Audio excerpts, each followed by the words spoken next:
Lovely प्रदेश में एक छोटा सा गांव था चौपटा। वहीं रहते थे श्रीमान फलाने सिंह चौपटिया। उनके परिवार में थीं अर्धांगिनी श्रीमती सुरसतिया देवी जी, जिन्हें पूरा गांव प्यार से सुरती भौजी कहता था। एक बिटिया थी, नाम रखे थे शकीरा। शकीरा क्यों? क्योंकि उनके अनुज धमाके को शकीरा दीदी का बका बका गाना बहुत पसंद आ गया था। 2 भैंसें थीं जिनका दूध बेचकर घर चल जाता था।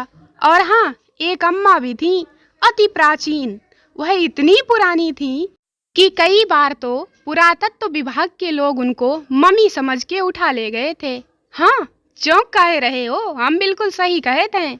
उनको देखकर लगता भी था कि अपने बचपन में वह जरूर डायनासोर के साथ खेलती होंगी। नाम तो उनका अब किसी को याद नहीं था, सो सब बूढ़ा माई ही कह के बुलाते थे। फलाने और धमाके की भी क्या जोड़ी थी। ना ना, राम लक्ष्मण जैसी नहीं, बल्कि जैसे लोटा और पानी, जैसे पायजामा और नाड़ा, या फिर जैसे नाखून और खुजली। एक दूजे के बिना दोनों बेकार। धमाके भी बड़ा मस्त प्राणी था। मशहूर होने की बड़ी इच्छा थी और उसी के लिए हमेशा कुछ न कुछ नया कांड करता रहता। एक बार तो उसे समझाना पड़ा कि भाया, नागिन डांस वालों को डांस इंडिया डांस वाले नहीं लेते और गोबर के किले बनाना कोई टैलेंट नहीं है। तो ऐसे ही एक दिन टीवी देखते देखते धमाके चिल्ला उठा, भैया इधर आओ। पान को थूक कर फलाने बोले, आया। धमाके बोला, भैया आजकल रस नहीं आ रहा जिंदगी जीने में। तो कहा तो है तुमसे, पान में किमाम डलवाओ, रस ही रस मिलेगा। नहीं भैया, कुछ करना चाहिए, चौपटा का नाम तो और भी नाम हो जाए। इतना सुनते ही फलाने समझ गए कि यह अब कोई ना कोई खुराफात करेगा। चौपटा गांव का नाम तो उसी दिन हो गया था जब विद्या बालन का संदेश गांव वालों ने मान लिया था। मान तो लिया था पर समझा नहीं था। जहां सोच वहां शौचालय, इसका मतलब ही अच्छा सोचो और शौचालय बनाओ, ना कि यह कि जहां सोचो वहीं शौचालय जाओ। पर भाई था, क्या करते, ठंडी आह लेते बोले, बताओ। धमाके आंख मटकाते हुए बोला, बताओ कुछ दिन पहले क्या हुआ था। हुआ क्या था धमाके? 2-3 बार जुलाब ही तो हुआ था, दवा ले लिए थे। और क्या? वह नहीं भैया, यह बताओ कि टीवी पर क्या चल रहा था। क्या? सक पकाकर फलाने बोले, वह लड़की नहीं गिर गई थी बोरवेल में? हाँ हाँ, बिहार में। फलाने को याद आया, और वह राजू भी तो था। कितना नाम हुआ था, मीडिया वाले, पुलिस वाले, नेता सब पहुंच गए थे। तो क्या?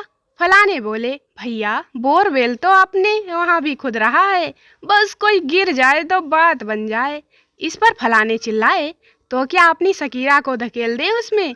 नहीं नहीं भैया, हाथ फैलाकर धमाके बोला, शकीरा को नहीं, बूढ़ा अम्मा को। वैसे भी दिन भर खटिया पर पड़ी रहती हैं, एक दिन छेद में रह लेंगी। सोचो भैया कितना नाम होगा। और एक बार मशहूर हो गए तो फिर टीवी, बिग बॉस और तो और सरपंच का चुनाव भी जीत सकते हो। बात कुछ कुछ फलाने को समझ में आई, लेकिन बोले, कोई नहीं आया तो क्या भैया, अपना बोरवेल तो अभी 3 फीट ही गहरा है, सीढ़ी डाल के अम्मा को बाहर निकाल लेंगे। लेकिन अम्मा मानेंगी क्या? अरे वो हम पर छोड़ दो आप। धमाके बोला, अम्मा से कही गई। खटिया पे पड़ी बूढ़ा अम्मा चिल्लाई, जिंदा हूँ अभी। साथ में कुछ मसालेदार गालियां भी जोड़ दी अम्मा ने। अम्मा कितने बार बोला है, गरियाओ मत, तुम्ही को लगता है।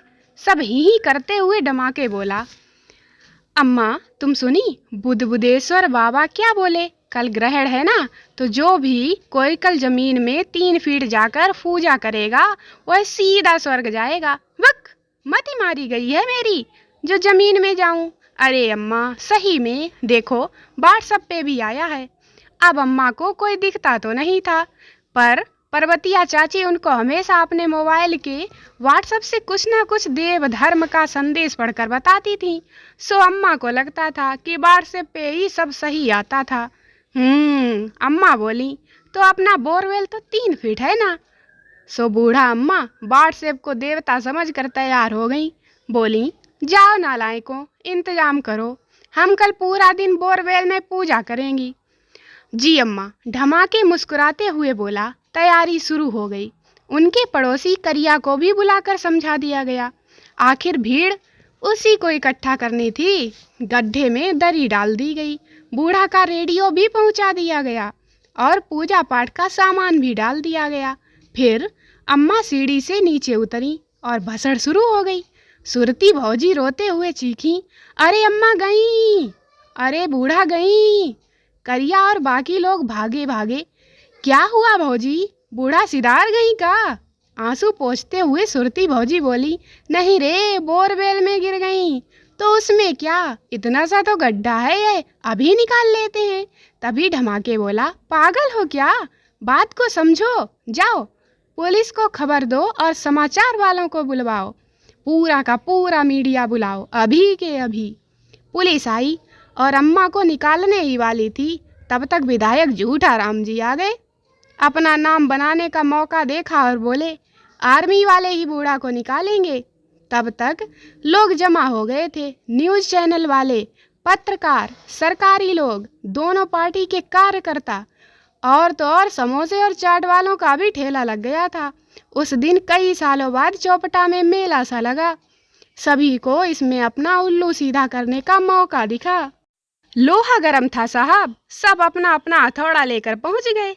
इधर चुगली टीवी वाले भी पूरे परिवार का इंटरव्यू ले रहे थे। ब्रेकिंग न्यूज में देखिए, बूढ़ा का परिवार पहली बार सिर्फ चुगली टीवी पर। तो बताए धमाके जी। धमाके बोला, हम तो बहुत कोशिश किए कि टीवी पर आए, डांस भी करे और आखिर हमारी भैंसों के साथ, पर कोई चैनल वालों नहीं माने। अब देखो हम गाना भी गाते हैं। रिपोर्टर ने टोका, वह नहीं, बूढ़ा कैसे गई गड्ढे में वह बताएं। अच्छा, तो अम्मा सुबह उठी। उधर खुजली टीवी वालों का प्रसारण चालू था। देखिए कैसे गिरी एक मासूम सी बूढ़ा बोरवेल में। क्या इसके पीछे कोई साजिश है? बताएंगे हम, मिटाएंगे आपकी न्यूज़ की खुजली। कैमरामैन बिमलेश के साथ में कमलेश सिर्फ खुजली टीवी पर। आइए बात करते हैं विधायक झूठाराम जी से। झूठाराम जी आंख दिखाते हुए बोले, इसमें जरूर पड़ोसी देश की साजिश है। अभी आर्मी वाले आ गए, उनको लगा बूढ़ा को तो आराम से निकाल लेंगे, पर अब बूढ़ा निकलने को तैयार नहीं थी। पूजा खत्म किए बगैर कैसे बाहर आ जाती। बुद्धेश्वर बाबा भी पहुंचे थे। वह गरजे, अम्मा सही बोल रही हैं, ये हमारे धर्म पे प्रहार है। पूजा पूरी किए बिना अम्मा को बाहर नहीं निकलने देंगे। तभी फलाने को ध्यान में आया कि अम्मा का हाल तो पूछा जाए। सब भागे भागे छेद के पास पहुँचे। फलाने ने आवाज़ लगाई, अम्मा हो कि गई हैं? ससुरा के जिंदा है अभी। अम्मा सब ठीक है ना, कोई परेशानी? सब ठीक है, बस थोड़ा हवा कम है और भूख लग रहा है।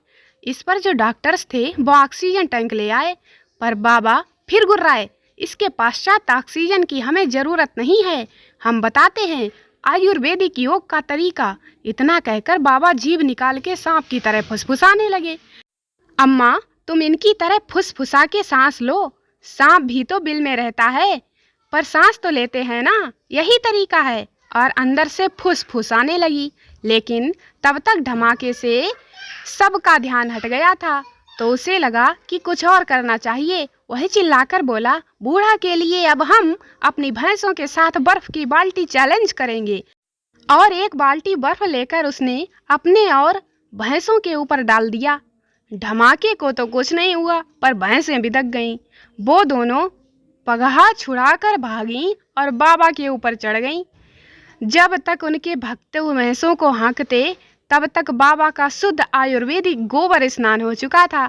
ये देख गांव के और आवारा बच्चे जो अभी तक बूढ़ा के साथ सेल्फी लेने की कोशिश कर रहे थे, उनको भी जोश चढ़ गया और वो अपनी अपनी साइकिल से खुद की चैलेंज नाचने लगे।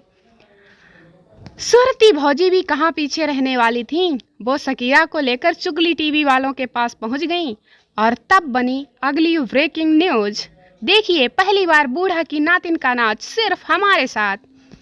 सभी चैनलों की न्यूज में करें उंगली और सिर्फ देखें चुगली टीवी। सामियाने में गाना बजने लगा और सकीरा बका बका करने लगी।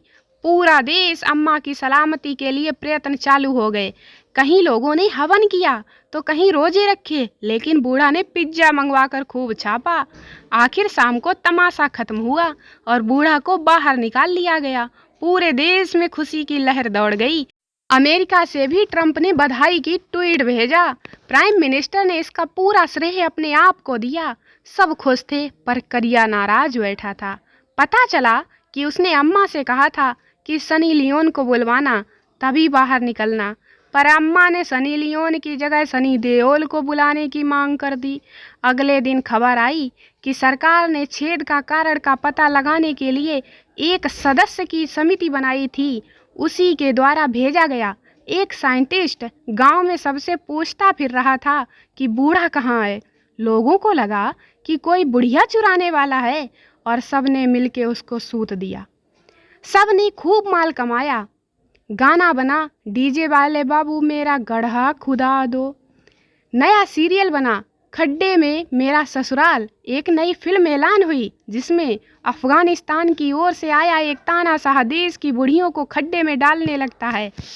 पर इस पे भी बुद्धेश्वर बाबा ने बखेड़ा खड़ा कर दिया। बोले, हमारी महिलाओं को कोई बाहर से आकर खड्डे में नहीं ढकेल सकता, ये सिर्फ हमारा अधिकार है। उधर हॉलीवुड में भी ऐसी ही फिल्म पे काम शुरू हुआ, पर इसमें बुढ़ियों को छेद से पतलून के ऊपर हाफ पैंट और पीठ पे टॉवेल पहनने वाले सुपर हीरो निकालेंगे। चौपटा मशहूर हो चुका था, पर सुरती भौजी मुंह बना के बैठी थी। पूछने पर बोली, बोरवेल नहीं रे, कुआं खुदवाओ, नाच पीटे फलाने ढिकाने।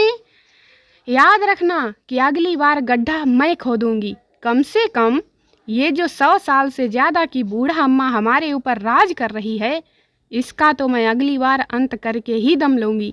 कुछ भी हो जाए, अगली बार मैं किसी ना किसी तरह से फेमस तो होकर ही रहूंगी, फिर चाहे इसके लिए मुझे डांस करना पड़े या फिर बूढ़ा अम्मा को स्वर्ग क्यों ना पहुंचाना पड़े।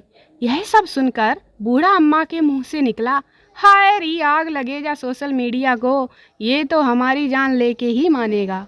No, no, no, no.